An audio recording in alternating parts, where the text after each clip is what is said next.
Welcome, friends, to this post lunch session. I hope you all enjoyed the Middle Eastern lunch.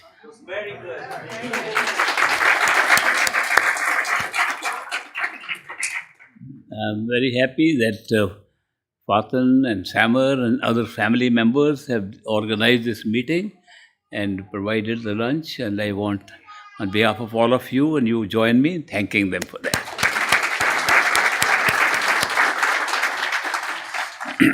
In the morning, I was suggesting to you that there is a way to discover that this body of yours is not only yourself, there is more in it. And I suggested a little exercise that you can use by starting with imagination. Place yourself behind the eyes at the third eye center, in the center of your head. Imagining this body is a house, you are on the sixth floor, do your activities there, you will find your inner self. The inner self, discovery of the inner self, and ability with practice to go anytime by withdrawal of attention, a physical move that you are leaving your awareness of the body and going there helps in many ways. One is that you yourself discover that when you die, this body dies, not your real self. The fear of death goes away. We just wearing this body temporarily. Secondly, you also find out that all our relationships here are temporary. Because when you find that you go within that to a life that you led before, life that you will lead afterwards, these relationships were created very temporary. They are not going to last forever. And most importantly, you find that the properties you are acquiring, this is my car, this is my house, these are my things, I am buying new dresses, I am buying this thing, none of them will go with us at all. None of them are useful with the inner self. And the inner self will survive and this will not. So a whole change of attitude takes place by this exercise, which is very useful. People try to practice detachment from these things. So long as you are taking them as real, you cannot be detached. In fact, trying to practice detachment creates more attachment. If you try to say, I don't like this, I don't want this, you will remember that all the time. I came to United States and there used to be ye old Shakey's pizza. I love that pizza. It's something new for me. And I then thought I am getting attached to it. So one day I said, I am going to say to myself, no more Shakey's pizza. The more I said, the more pizza came in front of me. So detachment cannot be practiced. But later on, a Pizza Hut opened up and I forgot Shakey's. The only way to have actual detachment is to be attached to something else. Attachment can create detachment, but not a practice of detachment by itself.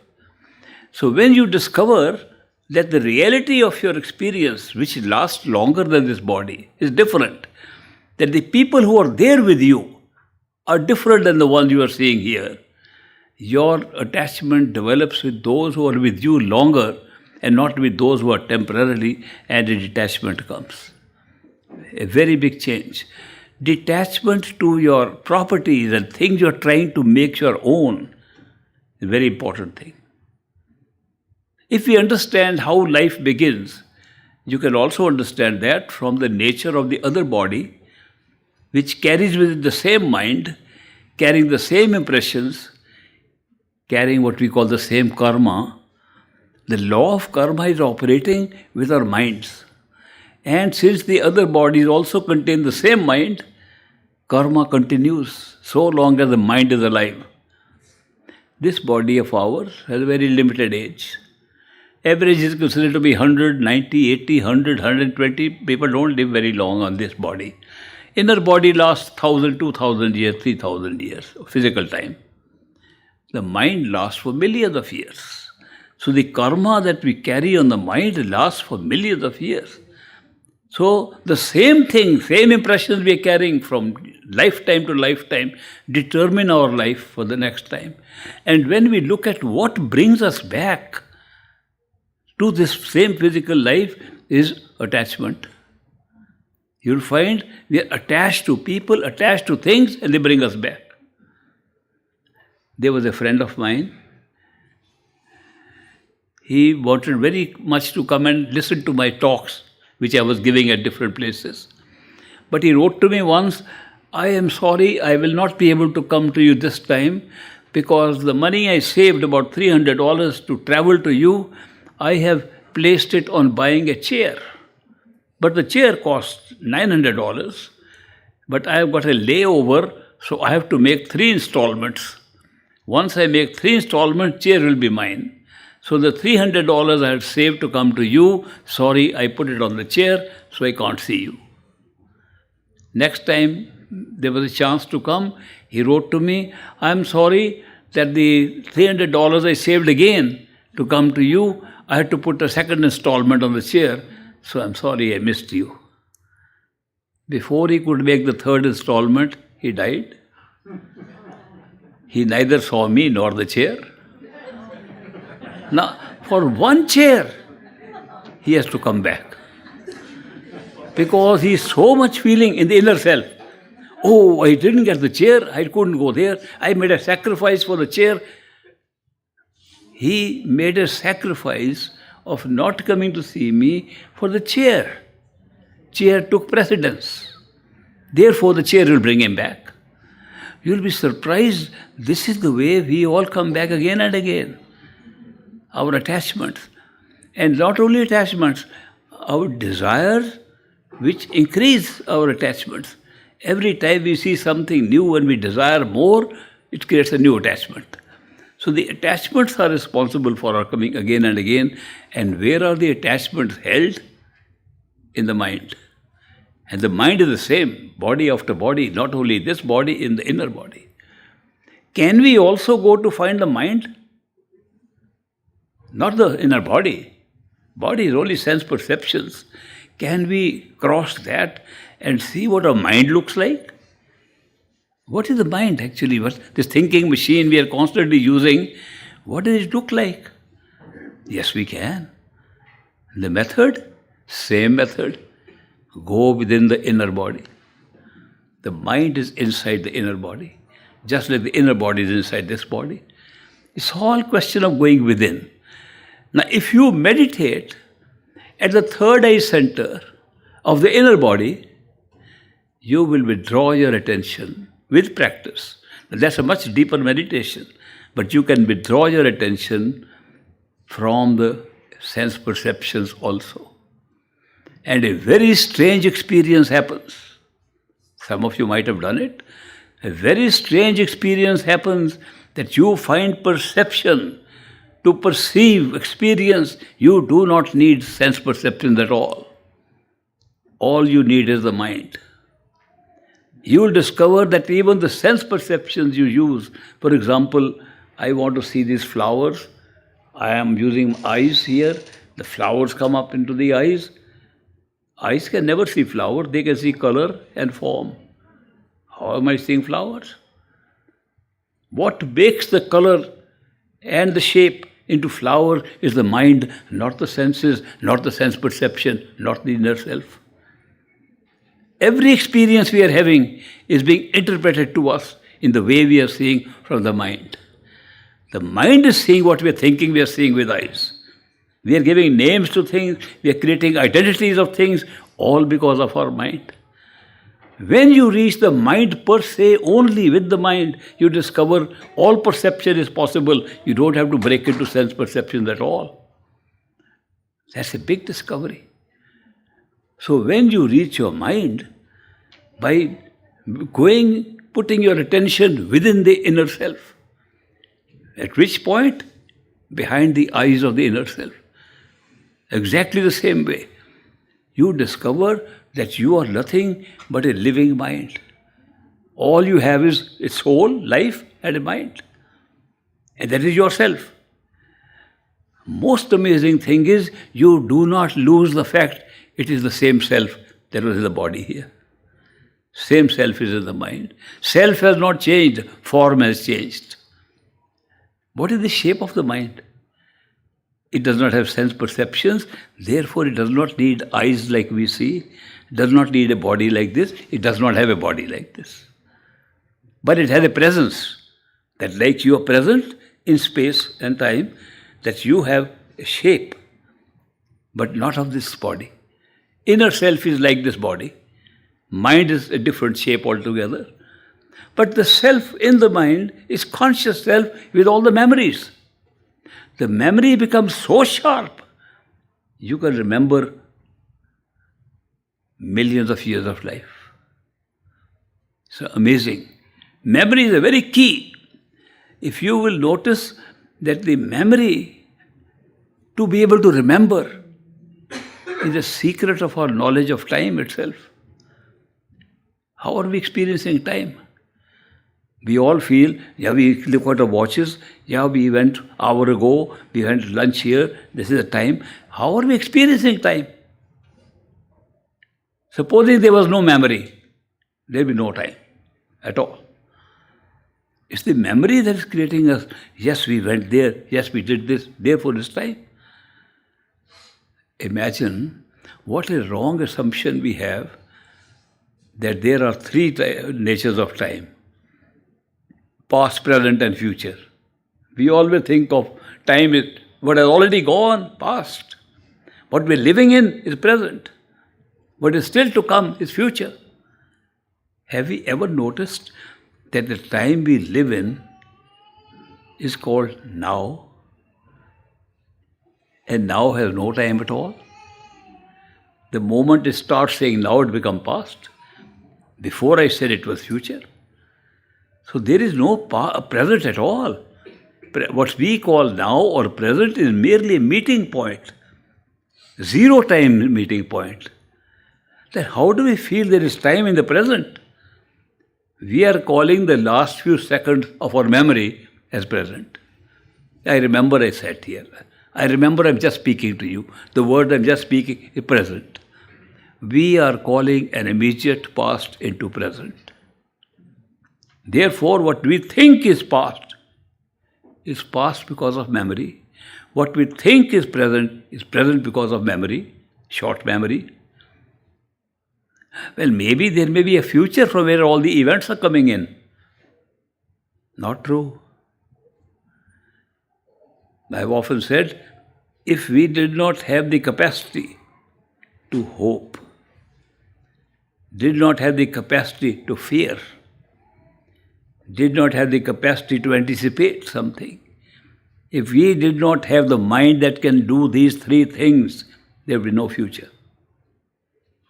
Future has been created by these functions of the mind. And since each of these functions takes time, they're all happening in the past through memory. If you study carefully the nature of our experience of time, it's all memory. Whether you call it past, present or future, it's all memory. When do you find the importance of memory? You find it when you go beyond your sensory system, beyond this body, into the realm of your own body called your mind. There you discover that what we call life here is merely a package of memory put together there. When we say we make a destiny of ourselves, a destiny is nothing but a capsule of memory placed inside us. We are just living through it, remembering it, and feeling it's a life we are leading here. You understand the real nature of life at that point. Everything that you have ever experienced is being generated there. That is why the mind has often been called a causal body. They think mind is not something in a new kind of machine functioning inside. It's our own body, a third body, maybe fourth. If a dream body is separate, living physical body is separate, astral body is separate, causal body is the mind. And therefore, people have with great deep meditation discovered the nature of mind, discovered the nature of creation, discovered the nature of destiny, how destinies are made. I could give you a long talk on the whole system that's operating, which we call law of karma and memories and how lives are made up. But you can find it yourself just by going there. Have we then found ourselves by discovering our mind? Not really. Even mind has a life. Even mind is born and mind also dies. It's a grand dissolution that takes place when the mind dies, everything dies with it. Karma dies with it, everything dies with it. Karma, what we call karma. What is karma? Karma is merely a recollection from the past. If you have done something which you recall was good, you are rewarded. If what you did was bad, you are punished. And who determines what is good, what is bad? Your mind. And how does the mind function? Based upon the moral code in which it is growing up and the time in which it is growing up. We have these destinies placed in this physical world, and where we are born, we don't decide. Karma decide who will be our parents. Karma decide what they will teach us about good and bad, what the moral they will teach us. Society teaches where the parents are located. Religion will teach us. All these external factors which are part of life, they determine a code of good and bad, and that determines the whole law of karma of good and bad. It's just an action and reaction. But they're all based on memory placed on the mind. Karma is carried by the mind. Karma is created in the mind. Karma is paid off in the mind. We sometimes think the word karma is supposed to be action. That the actions create karma. Not really. You can accidentally hit somebody. Are you creating a karma? Of course not. Intention creates karma. But intention can create karma even if there is no action. So that is why we create so much karma, we are ready for coming here again and again for a long time. We accumulate so much karma because its karma is not action, it's intention. And we are intending to do so many things. Sometimes say, I wish I could kill him. Wow, you don't kill him. But the very intention creates a karma. Where is it held? Same mind. And plays out on the same mind in a future life. Karma can be created only when the intention is there as a deliberate intention, not even intention, not unintentional intention. It should be deliberate intention. That means you should have time to think. Very often, should I do it or not? When that question comes, and you decide, I will do it, karma is created. The deliberation is necessary for creating a karma. That is why most of the actions we go through in life are not created karma. They are paying off the old karma. What we are born with, the whole package of destiny or life, is merely a destiny generated from past karma. We call it pralabdha shabd. Pralabdha life. Pralabdha, that means a destiny already fixed. What does it consist of? It consists of where you will be born, who will be your parents, where you will die, how many accidents you will have, who you will meet all your life, how many people you will be involved with, all part of the pralabdha destiny you are born with. And it plays out. Your life is nothing but a play out of that destiny. But when these events take place, these are all events, take place on a timeline which we have created by memory, we also go through something which is called gaps in these time events. Those gaps are the one when the mind functions, says, should I do it or not do it? How does the mind function like that?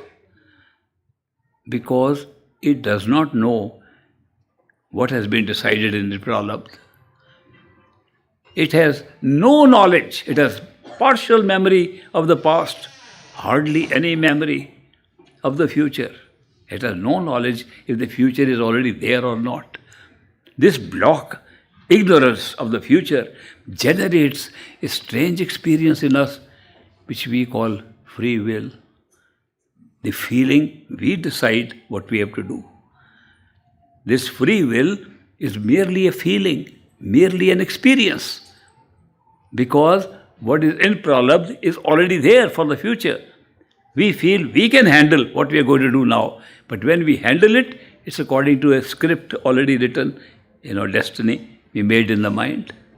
So that is why this destiny that we make, the pralabdha, in between we create a new karma by our intention in these gaps. We call it kareman karma, or new action, new intentions creating another destiny for us for the future. We can pay off that old load also in this very life or future lives. But so many intentions we don't carry out, but they still create karma. In one life you can never cover the number of intentions we carry in one life. Do you know the karma we create by intention in life is so many, we can create several hundred lives of human, of 100 years. These are very small lives. We can create several astral lives with one life of human karma. So we are very experts, great experts in creating karma. But when we have to pay, because it's a memory of the past cut off, we don't know why we are paying off the karma. We think somebody else is imposing on us. All our own intentions of the same self. The self occupying a body has created this karma. This kind of experience of free will, deliberation, only takes place in one form of life, human physical life. Life can be many forms. All the trees growing outside our life, they have souls like ours. Insects crawling around, life. Birds flying, animals walking, dogs, cats, horses, camels, elephants, all same souls. Life is the same. Life is not different. Forms are different. In fact, in some of our scriptures, a list of the forms life can take are given. They say 8.4 million lives. 8.4 million forms of life exist. More than half of it, 5.6 million, in the plant kingdom only. Then according to Darwinian evolution, virtually the same pattern has been listed, how the life becomes more and more conscious, more and more aware of itself till it comes to a human life. But in that list, they also include angels, gods, creators. Even the creators of universes are included in that as part of forms of life. Life is there. But life is not mind. Life is not body. Life makes the body alive. Life makes the body capable of awareness. To bring conscious awareness into a form is what life gives. And that life we call soul. Atma or soul is that which makes the mind alive, that makes the senses alive, that makes the body alive, that makes any form alive. Therefore, life is soul. By method of the meditation I am mentioning to you, you can discover more about this body, how it functions, more about the astral body, more about the causal body, more about the mind. That's it. Nothing about the soul. No meditation exists in this world, and I've gone all around to look for it. No meditation exists that can give you a knowledge of the soul. Meditation can give you knowledge of your mind. But you begin to call the mind your soul. You begin to say, I think that is me. You start identifying that which has made you alive as a thinking machine. The thinking machine is not you, just a machine. It's just something you're covering, you're using. These are useful things given to us, a mind, senses, body. They're wonderful things to give, to use. But they don't become our own true self. The true self which says, I am using this, I am thinking, is not the mind. You are using the mind to think. You are using the body to sense. You are using the astral self to have sense perceptions. Using something doesn't make you that part of what you are using. Therefore, the soul cannot be discovered. True self has not been discovered by any kind of meditation. I have done so many kinds of meditation under so many gurus and teachers. So many yogis have taught me how to do better use of the energies in the body. No discovery of the self, of the soul. But soul can be discovered. That's what ultimately I found. It can be discovered, but not by meditation. All meditation requires effort. All meditation says, I have to meditate, and the I that you are using is not for the soul, but for the ego of the mind that separates you from everything else. When you say I and you are separating yourself. If you are saying from the I, from the soul, you wouldn't use the word I. You would think the totality of everything is coming, generating the experiences. It's an experience of everything, unity. That's a very different experience of the soul. But when you say I, it divides you. It's ego, what we call ego. Therefore, the I that is created for helping us to meditate, that I cannot take us beyond the mind. Something else can take us. That which we are experiencing here also. There is an experience we are all having once in a while where the I does not play a role, where the effort does not play a role. And that's called the experience of love. When we fall in love with anybody, there is no I saying, I am falling in love. It's the beloved pulling us. Love is a pull. I is a push. Effort is a push. Love is a pull.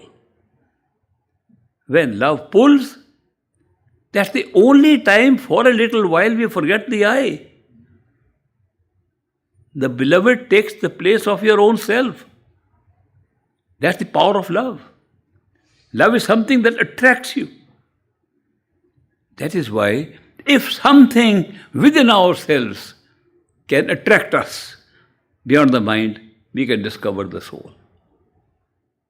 Now, what is there which could be inside us that could pull us? The only thing I can think of that can pull us is our own self. Therefore, our self, not the mind, not the senses, not the body, our own soul should pull us. A soul beyond the mind. We don't know where the soul is. Forget about the pull of the soul, we don't know where it is. But I have a feeling that when we say, I am seeking to go back to my true home, I am seeking to get away from the drama, I have had enough of it, I think that pull is coming from there. I think the seeking does come from there. But we don't know what next to do. Seeking is there. But what happens is that the seeking sometimes leads us to another human being, and it looks like another human being seems to know us very well. Very strange experience. With some people we have that somebody seems to know us and the pull is coming from that outside person. This is not common, it's rare. Mostly we say we are trying to discover our own self, we are finding knowledge, we are finding everything, the I is there. Sometimes we feel that there is a pull coming from somebody else. Who is that person whose pull outside is almost looking like a response to the seeking inside? If we get close to that person, we find that the pull is very similar to the pull of love. We feel a strange kind of love pulling us toward that person and we can't explain. Why is it pulling? The mind says, oh, you are making a fool of yourself. This is not something to worry about. It has nothing to do with your own searching and seeking. The mind creates all kinds of doubt. Pull still keeps going. I often tell the example that the pull that came to me was from this gentleman whose picture you see with the white beard, Baba Saban Singh. Very strange experience with him. All the time. I couldn't believe what is the experience I'm having. Why am I feeling a certain strange way when I'm with him? A professor came to one of his discourses and he said,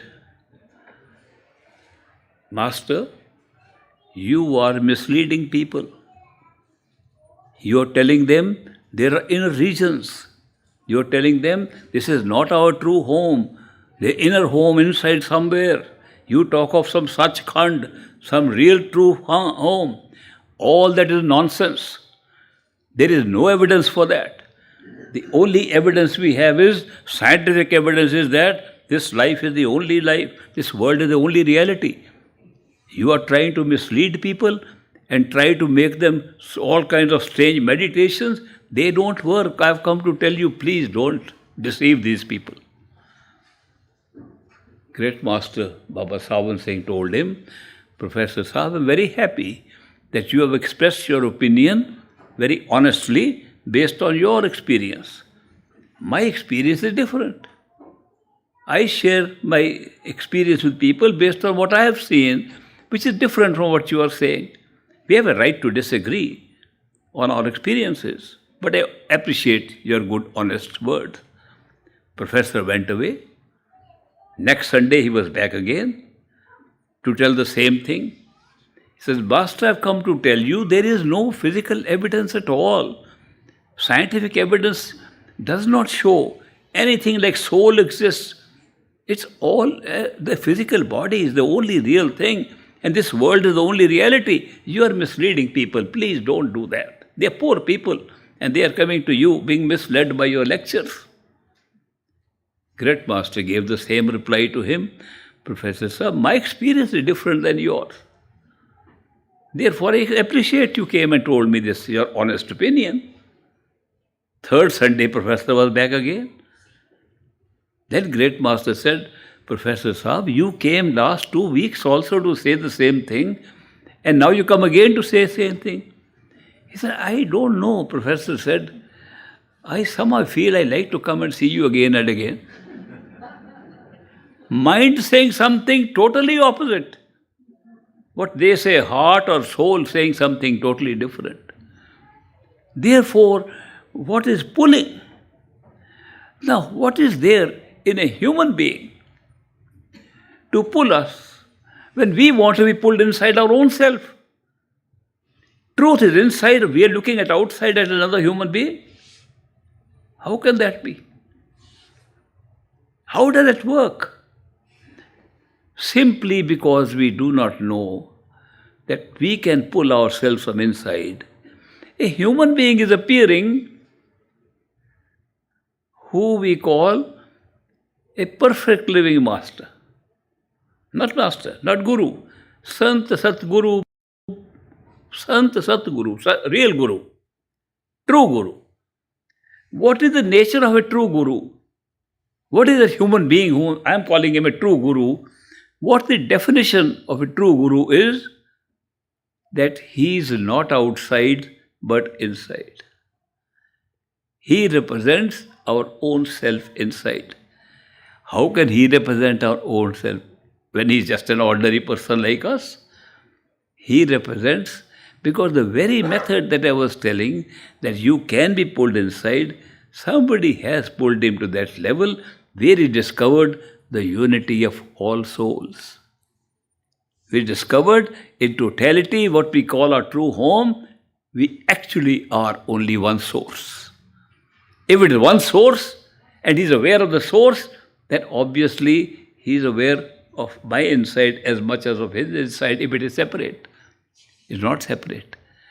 Therefore, a perfect living master, who we call a Sant Sadguru, is not merely a teacher. In fact, he is not a teacher. He is the one providing a pull to us from within our own self. How do we verify this? It's a big statement to make, that there is a human being who knows exactly what's happening inside my head. How can I believe that? What is the verification of this? Now the verification comes like this. When we go to sleep, we see 100 people in a dream. We don't know all of them. They are strangers. In them we see 3 or 4 of them who we know. When we wake up, those 100 disappear. But 3 or 4 we knew are still there. We were just remembering them in the dream. They were also there in the wakeful state. What would happen if we woke up again? From this physical state, we wake up to an astral state of experience. Here we are seeing millions of people around, and we know some of our friends. And when we wake up, we find the millions were merely created for this experience of the physical world, but a few of them are still there. Supposing we were to awake a further level of awareness, and we find that there were a lot of people we saw at different levels, but some of them are still there. And what happens? Every time we wake up, we find one person is always there, even to the top. Then we discover that person was ourself, because at the top there is no second. Therefore, a perfect living master whom we meet here in a physical body is not really a person like ourselves trying to do things for himself or for us. He is ourself as an experience generated by ourselves in this physical world. If we understand that the experiences we have here are generated from within, not from outside.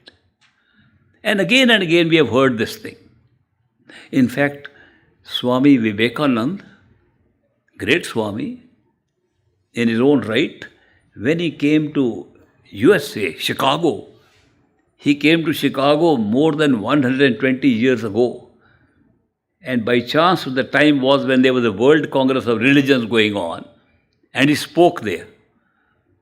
And he said, this world is illusion. We are creating it. It does not exist by itself. By the way, yesterday some scientists also proved physics. On the quantum basis, they say there is no objective reality. Yesterday, the news came up. No objective reality, it's all subjective based on the observer. Quantum physics is bringing them close to spirituality. Now, Vivekananda says, everything is being created from inside. It's all inside, it's projected. We think sense perceptions are seeing, they are generating the experience they are seeing. They are generating the experience and exercising the perception at the same time. It's all Maya, illusion, mithya. Finish. When you die, it finishes. Second day he spoke again. He said, if everything that you are seeing is unreal, illusion, then I must also be illusion. You are seeing me also. Then how come I, an illusion, is trying to tell you something when I am also unreal? He said, this unreality that you are watching here is different from the unreality you watch elsewhere. That you take as real, this you take as real, but I am telling you this is not real. Other things tell you we are real. This unreality is bringing you to reality by saying go within, not saying come out. What's the difference between a teacher and perfect living master? A teacher tells us a method to do something. A perfect living master says, go within yourself. To find who? To find him. A perfect living master says, I am not outside what you are seeing. You want to see me? Go within. His whole emphasis is that you discover my reality, which you are seeing outside. I am just like yourself outside. I am born like us. I die like you. I eat food like you. I fall sick like you. I am no different as a human being. As a physical body, there is no difference at all. Difference is only in the awareness that this is a picture being drawn from within yourself. I am there. So perfect living masters help us to go within And the little experience of love we felt outside, which was not easily explained, becomes deeper inside. Every stage we go, we find they are there. That is why the difference between us, ordinary human beings, and a perfect living master is that they are operating from within ourselves as our true self, our own self. When we reach the top, we discover it was our own self made the arrangement in physical body at a certain time of our experience. When we are tired of the creation to go back home, we made the arrangement ourselves to generate a person who will be like an ordinary person, will pull us. It's our own arrangement for the self to pull us up. This discovery is only made by us when we reach the top. So we have ourselves made the arrangement. After all, why did we come into this world? If our own place must be a lovely place to live in. Everybody says real anand, real joy, real happiness, real bliss is only available there in our true home. That's where we were living. What made it necessary for us to come into this physical world of duality and suffering and pain and pleasure? All these things are happening here, and we feel it's more painful than pleasurable simply because of the nature of time. When it's pleasurable, time flies quickly. When it's painful, time slows down. So even if we're equal, even if pleasure and pain were equal in this world, we'd feel more pain. Why did we come here? There must be some good reason for this creation to take place and for us to live in state of great bliss, to leave that state and come here. The answers to this question are very strange. First answer is, we never left our home. The whole experience is taking place there only. Because our home, our true home, is total, is complete. If it is God, it's complete. If it is truth, it's complete. If it is Sachkhand, it's complete. It's total. Whatever it is, if it's consciousness, it's total. That means there is nothing outside of it. If nothing is outside of it, then this must also be part of it. What has happened is we have not left our home at all. We never left it. We just left the awareness of it and picked up other awarenesses. It's like a dream. When we have a dream, we think we have gone somewhere. We wake up, we discover we went nowhere. The dream created a space and time where we go. Same thing is happening here.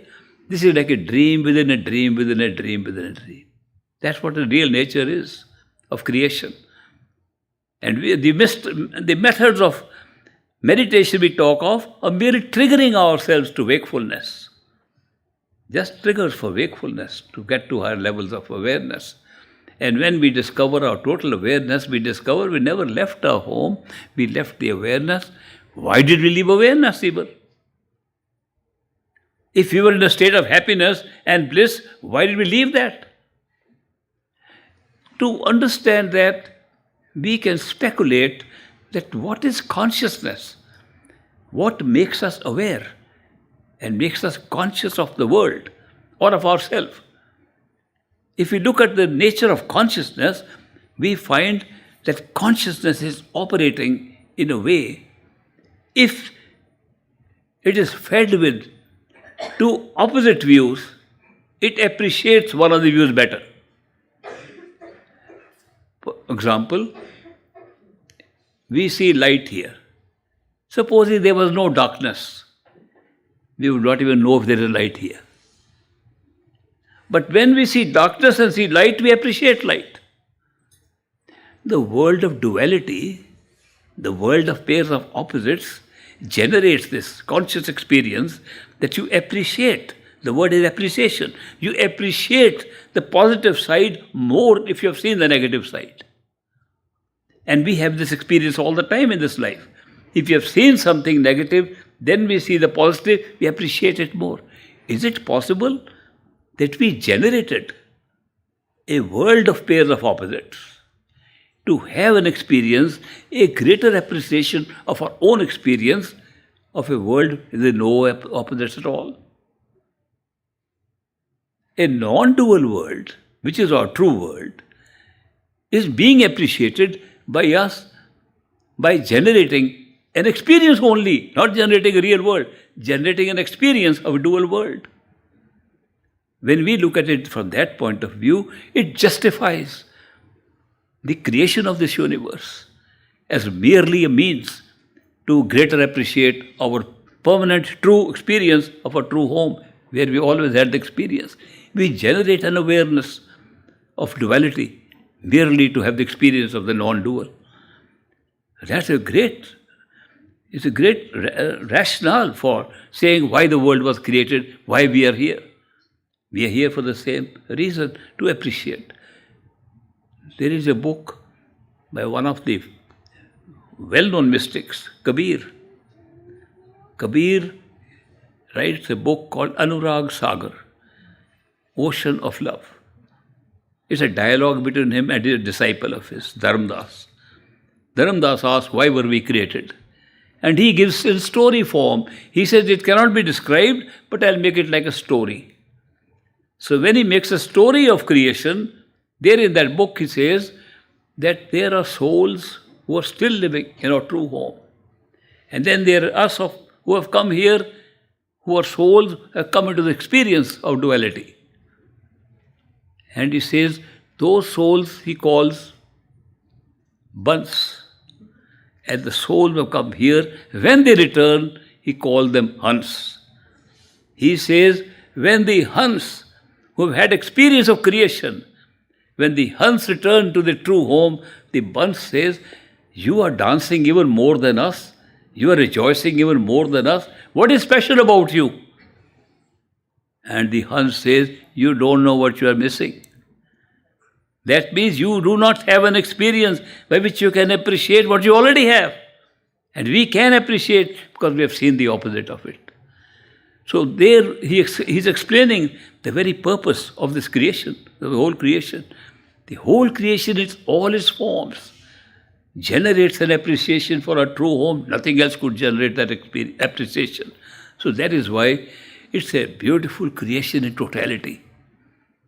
If you want to enjoy life, this life, mental life, sensory life, spiritual life, life of the soul, life of totality, see the whole show. You have the capability to see the whole show right here. It's only in a human body. You have that strange experience of free will. You have experience which makes you capable of seeking. Seeking is connected with free will. If you had no free will, you would never be able to seek. To seek is the secret. To seek the truth is a sign that you are on the right track. If you seek the total, you will wake up. And the arrangement for waking up is made by you already. It will happen. A perfect living master with the totality of awareness will appear in your life. You won't find him, but he'll appear. Why can't you find him? If he's so perfect, you should be able to find him. Because there are no signs of perfection of a person's inner awareness. You can never know the awareness of anybody. Therefore, the person who will be a perfect living master in your life, for you, generated by you earlier when you left your home, that only that human being will appear at the right time when you say, I am ready, I have had enough, I want to go home. It's your own method, it's your own arrangement. And only when you are ready. Supposing you say, I am still enjoying this world, no matter a little bad, good or bad, but I am still liking it, go on enjoying it. Such a person will not appear in your life. If you want simple help, say, I can't put up with my financial losses, I believe there are people who have got control over these things, you can find the gurus. You can find psychics, you can find people, they can temporarily help you. But if you feel, this is not my place, I am not wanting help in here, I want to get out back to my true home, that seeking, when it comes, a perfect living master automatically will appear in your life by coincidence. He will wear no particular sign on his that I am a perfect living master. In fact, for certain I can tell you, he will never say he is a master. Why would he? He is not come to say something to establish here. He has come as a private arrangement on our call to appear, and with that strange experience of love to pull us and bring us within our own self, not outside. What is strange about that love? If we associate that person more, what do we find? We find that that love is totally unconditional and non-judgmental. Such a person, when he comes into our life, he'll never judge how good or bad we are. He's not come in response to our karma. He's not come to look at our karma. He's come in response to the call of the soul to go back to its true home. His only interest is in the seeking that we are having inside. In fact, when he looks at our karma, he feels compassion. Look how terribly trapped they are in this very big maze of karma created around, which makes them perpetuate their living here. Such a person comes to pull us out of this. He does not have to wear any particular kind of garments, either saffron colored or white colored or black colored or no saffron or no. He doesn't have to do any of these things. He has to come just like a friend with unconditional love. The more we associate, we find there is no judgment in that. It's always love. If we show any love for that person, he loves us. If we show hatred for that person, he loves us. If we kill that person, he loves us. That's the kind of love from such a person, whom I call a perfect living master. So perfect living master comes only for love, and knowing love is the pull. But love is not the only pull. There's something else also in us that pulls. Something that tells us, gives us answers, but we don't want to listen to that. It's called gut feeling, intuition. Intuition, sudden feeling. This is not going to be right. This will happen. My mind has said, I have prepared my tickets to travel tomorrow. Something is telling me, don't go. Why? Everything is normal. Where is it coming from? My mind is saying, everything is okay. Don't go by this sudden feeling in you. And you say, no, something is telling me, I must cancel my trip. An intuitive feeling telling me, gut feeling telling me, something telling me inside, don't go. I'm not going. Next day I find an accident of the plane I was going. My gut feeling was right. My brain was wrong. My thinking was wrong. The mind operates only through thinking. And thinking is based upon the data you have in front of you. But the intuition is coming from the soul.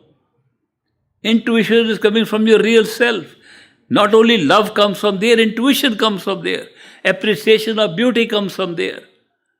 Many feelings we have, they come from there, from the soul. They're divided. In our consciousness, in our head, there are two types of functions going on. Mental and spiritual. Mental functions are all connected with thinking and all take time. Even the smallest thought takes time. The spiritual functions are all non-time, instantaneous. Intuition, instantaneous. Love, instantaneous. Appreciation of beauty, instantaneous. All these are instantaneous experiences with no time lag. Big difference between the two. Mind generates time and space to operate, whereas soul does not need it. We have a spiritual will and a mental will both operating inside us. People say, how can we tell us a quick formula? They ask me. to improve our life here. And if there's another life, we'll also improve there. But let's try here. I say, quickest formula, develop your spiritual will. Your intuition will grow. So coincidences that help you what to do will grow. Your life will change. How do you develop spiritual will? When the mind says, do it, and something is saying no. Mind says, do it, something is saying no. Where's the no coming from? It has to be other than the mind. Because mind is saying, do it. Something is saying no. You are saying no. The soul is saying no. Then why not develop the power to say no? I have suggested to my friends, learn to say no when the mind wants something the most. Not every day, not all the time. Only 2-3 times a week. 2-3 times a week, learn to say no to the mind, your spiritual will increase. When it increases, you will find your life becomes spiritual. This life, physical life, becomes spiritual. Mind cannot deceive you. You will have the ability to say no. When the spiritual will grows in us. Now, sometimes they call spiritual will, divine will, God's will. Some people say, live in God's will. What does it mean to live in God's will? To live in God's will means to live in the spiritual will, which is not mind's will. Any will that's coming in other than the mental will, your mind's will, is God's will. Jalaluddin Rumi, in one of his Masnavis, takes up this case. He says, people ask me, live in the will of Allah, live in the will of God. And they say, isn't everything happening according to His will?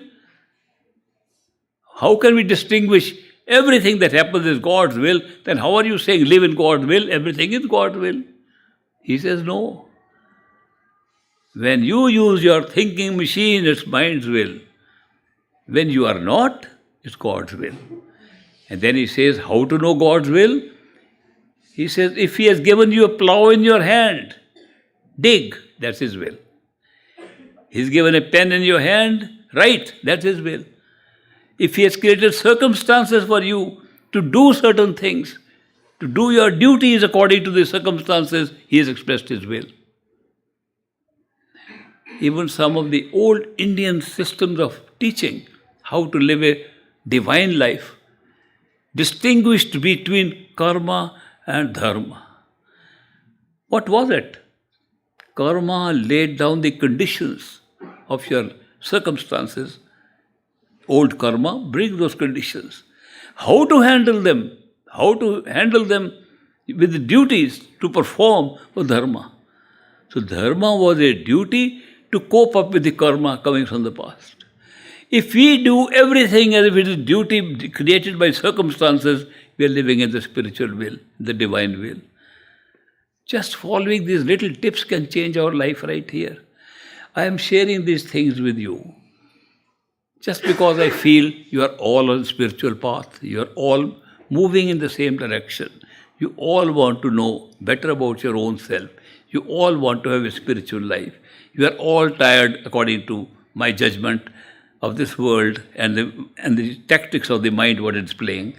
Therefore, I am just sharing with you some of these things that I experienced by virtue of being just a disciple of a perfect living master. Everything I've shared with you is experiential, not from books, and not untested. So that is why I always believed when he said, experience, no scope on true spiritual path for blind faith. Don't have faith just because somebody said it. Have faith what you have experienced. Generate more experience. Supposing you have a limited experience, then believe what you experienced. But don't rule out that just because you haven't experienced something, it doesn't exist. People have more experiences, and be prepared to have more experience yourself. But the faith should be based upon your experience, and that faith will grow. We call it living faith. Like all living things, faith grows. Every day experience happens. Some experiences happen in meditation internally, and many experiences happen outside. They are also happening because of what is happening internally. Outside things change, and you are able to notice. Some things you notice that these could not have happened by the normal law of probability by which things happen here. And you sometimes, this is a miracle happening. Miracles start happening, more meditation, discovery of inner self, more miracles happen outside. So that is why the teachings of the great master, who was a perfect living master, is to develop your spiritual self and carry out your duties. Everything that you have to do outside is a duty cast upon you. Do it as a duty. Don't try to make things your own. Use them. Consider everything has been given to us by the Creator for use, not to make our own. Don't always try to say, this is mine. Say, it's mine for use. If you do these simple things, your life will change. Much for the better. People are all looking for happiness, and you see how much happiness can come merely by a few changes in life, little meditation to know more of yourself, little change in attitude outside, not trying to be possessive of things, not trying to make them your own, just using them very well, life changes. Thank you very much for very patiently listening to me today. There are some people who have asked for time to see me. Time is very limited. It was a only one-day program. Therefore, those I have been meeting again and again will have chance elsewhere to see me again and again. But some of you have never seen me before. I will certainly see those who have never seen me before. Thank you very much.